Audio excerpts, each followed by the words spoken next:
On Saturday night, Derrick Henry had his way with the Patriots, rushing for 182 yards. So this video from Max Preps of Henry back in high school resurfaced. It went viral. He just destroys those poor kids. You know, Henry once ran for 502 yards in a single game back in high school. He also had a 57-carry game. He had over 6,000 rushing yards in high school. He's the most prolific high school running back ever, statistically ever. He wins the Heisman at the University of Alabama with a monster 2,000-yard season. I have no idea why there were some people that doubted whether, when he was going to Alabama, if you read the scouting reports, about whether or not he translates to a running back at the college level. And then the same doubts about him at the professional level. There were. He's 245 pounds and is fast. Like, that translates at every level. And I don't know how some of those parents didn't pull the kids off the field. Yeah, I played against a guy, some T.J. Duckett. Oh, yeah. In Michigan. Former Falcon. Yes, former Falcon. Went to Michigan State. On the football field in high school, you saw that big guy. Do you know right away, you're like, that guy. Well, yeah, 6'3", 250 that runs a 4.5. Yeah, and TJ ran a 4.4. Yeah. I mean, what he did on that the last drive of the first half, having all 75 yards for the Titans for the final touchdown of the game was remarkable. All right, time now for stories to start your morning. May have taken a little longer than most people expected, but the Dallas Cowboys have officially moved on from the Jason Garrett.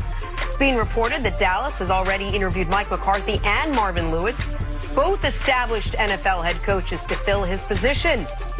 Nick, who should be the Cowboys' next head coach? Well, I think they're on the exact right track. Not a college coach, someone with NFL experience. I'm sure Josh McDaniels is their top choice. People are going to laugh at Marvin Lewis. Marvin Lewis did a good job in Cincinnati. That was a laughingstock franchise. He leaves. They go 2-14. I think Marvin Lewis, I think Leslie Frazier deserves an interview. He's done a great job with the defense in Buffalo. And keep an eye on the Sean Payton rumors starting up again, especially if Drew Brees' future is a little in doubt with his contract expiring. But a veteran head coach, which looks like what they're looking at. And so you don't think Mike McCarthy at all? Mike McCarthy would not be one of my first. So he honestly would be one of my first, because he's been to a storied franchise. In Green Bay Packers, he had the quarterback. He had personnel that he had to overcome as far as emotions and different guys. I like Mike McCarthy. I don't know if I like him first and foremost over New England. But having played for him, you like him. Having played for him, 100%. Okay. I think he would get the best out of him. That means something. The word is Jerry Jones wants an established head coach. He would definitely be that. Moving on, the Eagles hosting the Seahawks in the NFC wildcard game yesterday. Carson Wentz making his first career playoff appearance. It didn't go well, and it didn't last long. Wentz gets hit by Jadeveon Clowney. He had to leave the game in the first quarter with a head injury, would not return. Seahawks hold on for the 17-9 win. Nick, does Philly win if Wentz does not get hurt? I don't think they do, because I think Seattle is, if Wentz is out there, let's assume Philly scores more points. Bless you, Jenna. I think then Seattle allows Russell Wilson to be Russell Wilson more often. Because they were in control of this game, they stayed dedicated to a totally ineffective running game. There's no way to know it, and I feel sick for Carson Wentz, but it's not like McCown came in and had a bunch of turnovers. He played a clean game. He played well enough to keep them in position. I don't think they'd have won if Wentz stayed in. Yeah, I think they would have won if Wentz stayed in. And here's the reason why. When you are so focused on a playoff game, the game plan is literally formulated around the guys you expect to play. And so with that being said, with the success that he's been able to have over the last few games of the season, getting them up to this point, playing in tight games, and then being able to be special, that's what they needed. And they didn't have that. Even though McCown played a great game, and they couldn't finish off drives, to your point. 5 drives inside the 30, came away with 9 points. Yeah, how many first-team reps did Josh McCown actually get with that Eagles team at all in the last couple of weeks? On to the Texans hosting the Bills on Saturday. Despite a quick start from the Bills, it was Deshaun Watson who ended up carrying Houston back from a 16-point deficit to secure the 22-19 overtime win. Nick, how impressive was Deshaun Watson? He was sensational. I think he had the best moment of the weekend, the one we're watching right there. The Texans have a future first ballot Hall of Famer in J.J. Watt and a future league MVP in Deshaun Watson. And those two players willed the team to overcome a deficit, willed the team the team that had beaten them. Remember, Bills Oilers, it was 35-3, and the Bills came all the way back for the worst moment in Houston football history. This isn't quite 35-3, but it's 16-0 after the Texans were woefully unprepared to play to start the game. That's on coaching. And then the sensational athletes of J.J. Watt and Deshaun Watson won this game for them. You just said it right there at the end. The sensational athletic ability of J.J. Watt and Deshaun Watson. Arguably one of the best plays that we will see in the playoffs until Lamar Jackson plays. But this is why the mobile quarterback is so important, Nick. Because if he's not mobile, he got sacked 7 times, but he was still able to extend plays and make the play of the game for his team to win the ball game. I'm so happy for Deshaun. He deserved this moment after last year's terrible playoff game.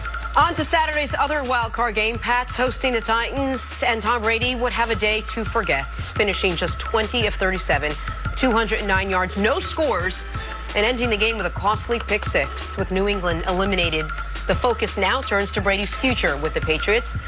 Our Jay Glazer reporting that TB12 won't give the team a hometown discount, much as he had the last couple of years, assuming the Patriots decide to bring him back. Here's Bill Belichick yesterday on Brady's future.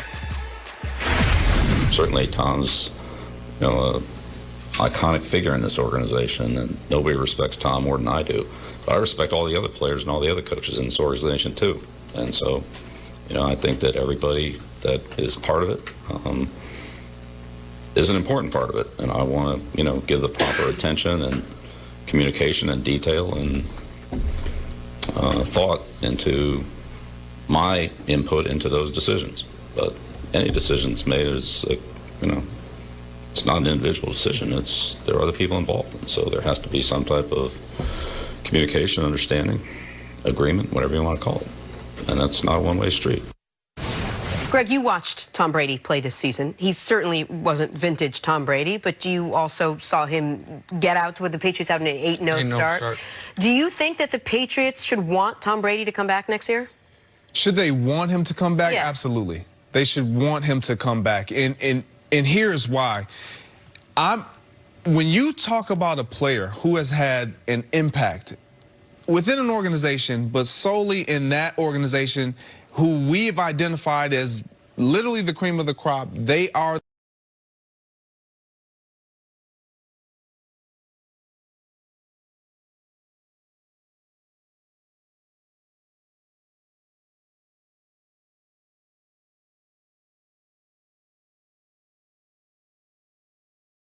of New England.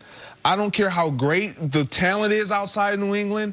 He does not want to leave because it's more involved than just football. His family, his kids, that's all they know is New England. That's all they know is that area in Boston. And so when you've had success, both on the football field and in your personal life, and you've grown as a family within the organization, personal life, this means more than just a game. It's more than just football. It's more than just records. It's all these things being thrown into a pile and taken into consideration. Well, so I'm glad you brought up family, because if they do bring him back, it will only be because he is part of Robert Kraft's family, because he is a non-biological son of Robert Kraft, because it won't be for football reasons. And I said it earlier, I will say it again. No one will ever duplicate what Brady did. He played 18 seasons as a starting quarterback for New England. Throughout the year, he got his knee blown up in the first game of the year against the Chiefs. 17 divisional titles, 13 byes, 13 AFC Championship game appearances, 9 Super Bowl appearances, 6 Super Bowl titles, 4 Super Bowl MVPs, 3 league MVPs. It's the greatest career any athlete, you could argue, has ever had, certainly since Bill Russell. It's ahead of Jerry Rice. It's ahead of my guy LeBron. It is the greatest career ever. But he, at this point, is around the 20th best quarterback in football. And his coach knows it. And we saw his play caller know it as well when they refused to trust him on the goal line in the critical spots. Handoff, handoff, handoff. At the end of the game, when they have a 4th and 4, I know it said on the screen 4th and 6. It was actually 4th and 4 with the chance of, do we go for it? Down 1, or do we punt it back to Tennessee and trust our defense? No, we'll trust our defense because we don't trust our quarterback anymore. The end of the first half of the Dolphins. It's a very similar situation. And so, Greg, Belichick knows what I just said.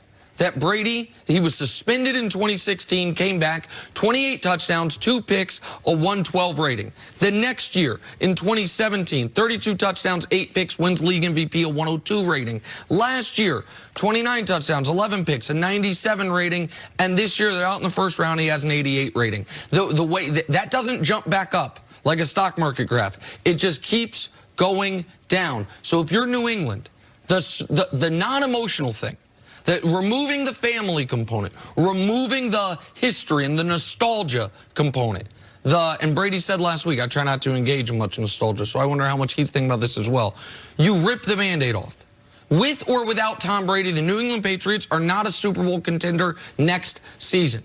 So the quicker you start the process, the better it is for the health of the franchise if Belichick's focused on Super Bowl ring number 7. And then there is the one other element of it. I just want your thoughts on this real quick before we move on. I wonder if Belichick, if a tie goes to, I would like to try to do this without him.